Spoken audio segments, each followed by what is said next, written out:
Okay, so they officially announced the release of 3 people, as well as letting Arn Anderson go. Now, they mentioned the Arn Anderson bit, and as they're trying to reinvigorate some of their producing staff. So they get rid of some of the older guard and trying to bring in some of the newer guard. That's why they've got Abyss and Hurricane.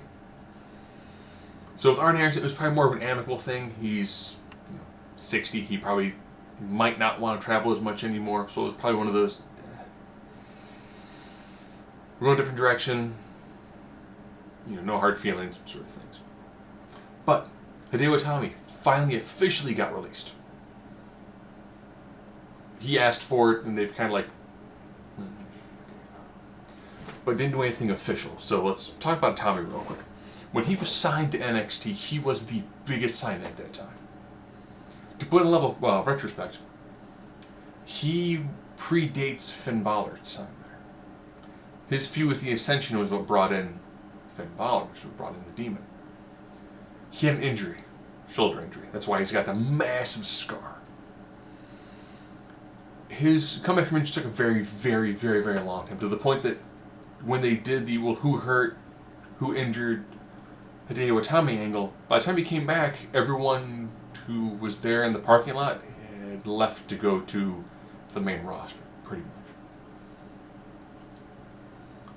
And then he kind of, physically, he recovered, but you can tell his career never quite picked up where it should have. His time in 205, while I enjoyed it, I liked what they did with him. You could tell that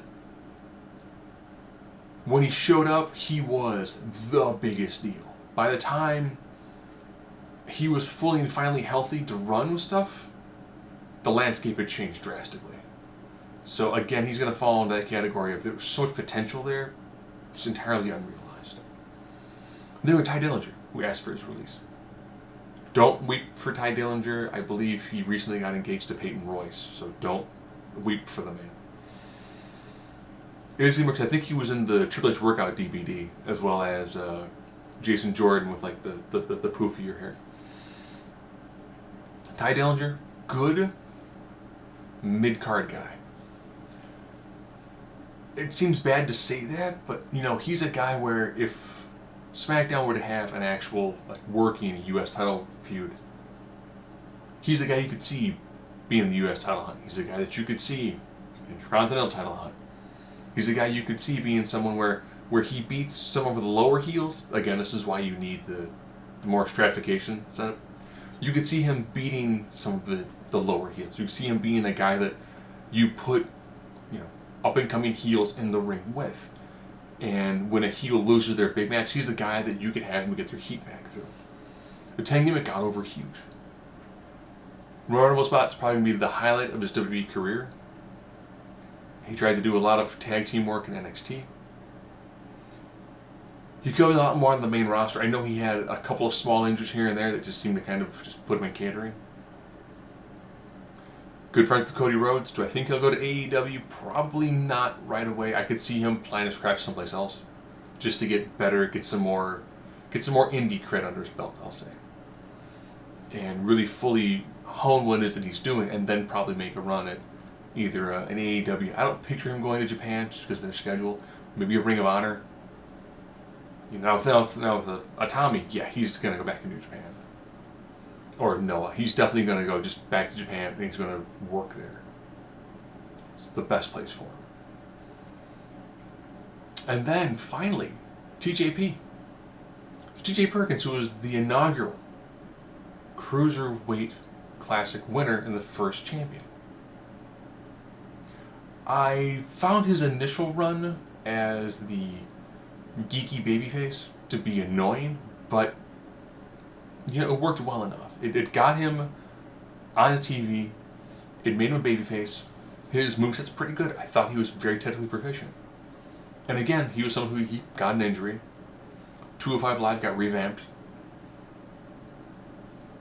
He came back with the "no one cares about me," and then he would be gone for a long period of time and come back with more tattoos. And it seemed like, again, he was someone where he got injured, and it seemed like by the time he came back, the landscape had shifted so much, he was trying to find a spot, But I think there's so much flux going on, especially now with Triple H using, I didn't get from NXT, NXT UK, I can throw him in 205 Live, 205 Live, throw him over there. I think he's got more than enough people that if someone is dissatisfied, which Perkins has said that he was, it kind of makes sense to be like, okay, well, you know what? If you're not happy where you are, we will have no problems going, hey, you know what?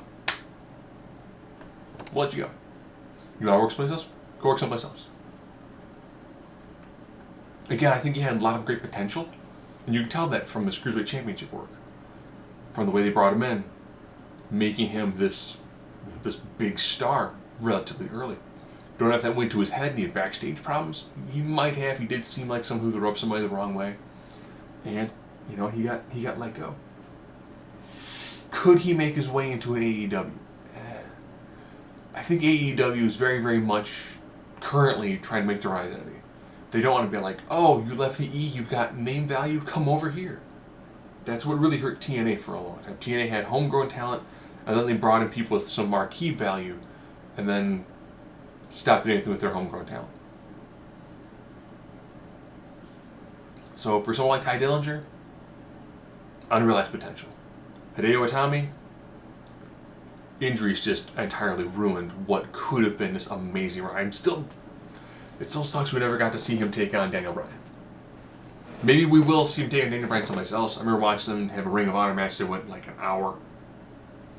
And then they did like 10 more minutes and they still tied. And then 5 minutes, it was like, it took up like 90 minutes to get through this match. By the time it was done, they're blown up, the crowd's blown up. And I was like, no, we could have seen this in the so many great matches that we didn't get a chance to see with him just because of when his injuries happened and it's not meant to be. With TJ Perkins, it seemed like they brought him in, strapped a rocket to him.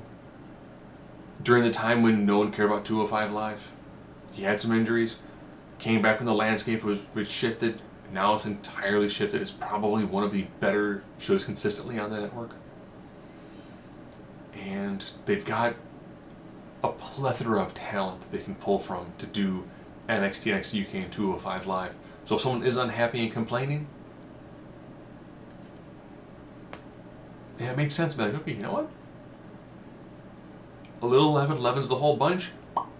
See you later.